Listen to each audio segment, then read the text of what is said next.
All right. Good evening, everybody. This is Stellated Odin coming out with his third video, technically. This one is kind of along the same lines as my first one, which was a makeup of my tactical officer when it comes to Star Trek Online. I had a lot of fun with that video, wanted to keep the same theme going, so I wanted to make a video on my science officer. Now, this ship is the U.S.S. Aventine.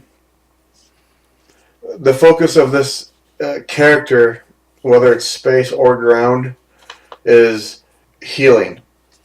I wanted to be able to make myself geared towards that utility where other people in the group can focus on dishing out the damage, and they'll have somebody, i.e., me, who will be focused on keeping those people alive, while also hopefully dishing out reasonable damage. So that's my ship, the U.S.S. Aventine. Now I want to go over the talents that I've picked. Without referring back to my previous video, a lot of these are, in the tactical section, are geared towards just weapons. I don't really try to max any out. Any of the ones with the red were basically, I had to have another point to fill it up in order to move up to the next tier. So I put an extra one in the ones that I thought were most helpful. So they're all focused on the energy weapons as well as projectile weapons, increasing damage, making them more effective. I put the points in maneuvers, obviously, to make myself harder to hit. Targeting systems, because if you're not hitting your target, then you're a waste. You're not doing anything productive if you cannot land a hit on your target. So any additional help that I can squeeze in there for accuracy, always try to do that. And unlike my tactical officer, this one I have points spent in threat control. I want to be a tank. I want to be able to be that ship that others can count on to hopefully hold aggro, to have the target on me as much as possible so that they can do their job, hopefully as DPS makers, and just pound the hell out of that ship and allow me to take the damage for them. And more often than not, that is pretty productive. It's not even a gripe, but the only thing I find a lot is other people seem to have a lot of points in this as well. So whereas I'm trying to tank, other people are also tanking. So it's all about the build of the group, and you can't help it when you're doing pubs. So moving on. Engineering systems. Heavily focused on armor, shields, hull strength repair, whatnot, power levels. But the whole theme of, again, trying to stay alive. I do have points in the subsystem transfer, or the power transfer rate between the subsystems, or power systems, because I do find myself switching between those a lot. And for anybody who doesn't do that, I used to be one of those people that thought, oh, it doesn't make a big difference. I'll just keep my power in weapons and not worry about shields or engines or auxiliary. I can tell you it does help, especially as a tank. If you find yourself pulling aggro, switching to that shield power, huge benefit in terms of actually trying to stay alive. And people might also think, oh, well, I can just respawn in 15 seconds, 30 seconds, a minute.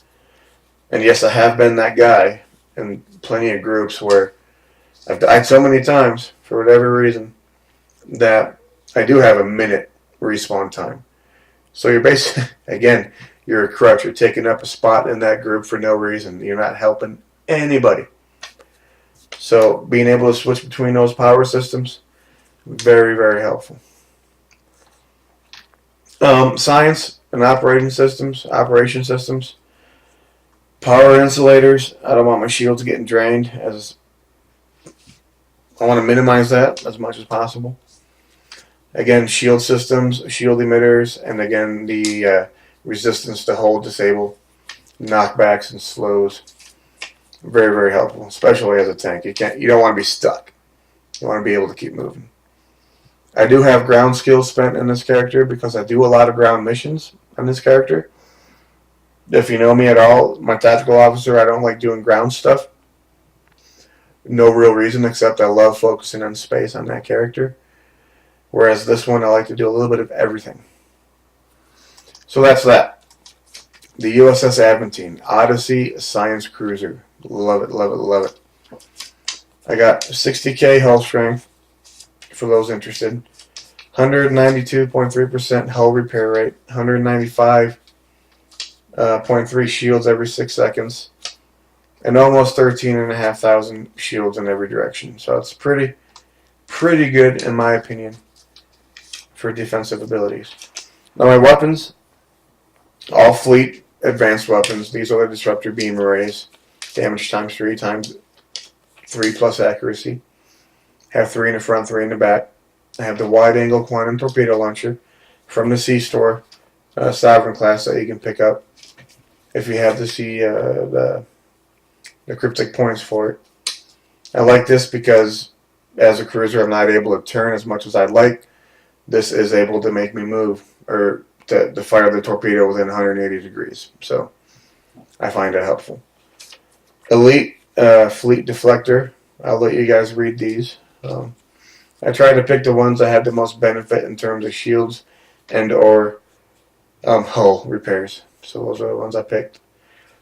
Elite combat impulse engines. The advanced fleet reinforced warp core. And my favorite are the elite fleet adaptive shield arrays. The adaptive shielding is awesome. Transphasic shielding because I like to be able to again penetrate those shields if I need to pull that aggro. I have this available to me. Hopefully it draws their attention and makes them focus on me. I got the elite fleet consoles for engineering. The 20 kinetic resist, the 20 all energy resist. They're all plus hull hit points, by the way. I have 2 of those neutronium alloys. 1 monotanium alloy, which is the 40 kinetic damage resists. Then I got the RCS accelerator, 42.5% flight turn rate, which is really good for an Odyssey. Got the 2 field generators for my science. Shield emitter, which increases the regeneration rate. And the biofunction monitor, because the more people you have alive in your crew, the faster your systems are going to be repairing themselves. And tactical, I got the 2 disruptor damage weapons. Now for my stations, I tried to pick the talents in terms of science and engineering that would help other people as well as myself.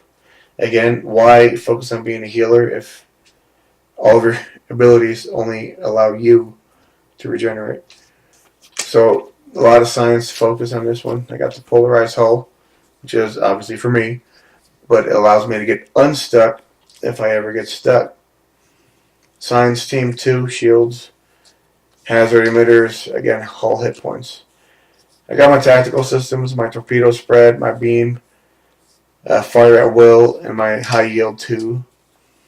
Engineering, I got EPS 1, engineering team 2, structural integrity field 2, and reverse shield polarity, which I just love. Then I go back to science team 1, transfer shield strength 2, and that's what I have for my ship build. If you guys have any comments or any questions, please absolutely go ahead and leave them. If you liked the video, absolutely please like it. If you have any suggestions for another ship, another class that you'd like to see a video on, I would be more than happy to entertain those suggestions. So please leave them in the comments below. And as always, any kind of constructive feedback about my build, I look forward to reading those. I really, really do. I took suggestions from my first video, actually applied them to my escort retrofit, and I'm still in the process of deciding how much I like them. They're not bad by any means, but the dual beam banks, I'm just kind of iffy. But yeah, please leave those comments. I hope you enjoyed this video, and I look forward to speaking with you guys again. Again, this was Stellated Odin. Hope you all have a great time in the Stowe universe.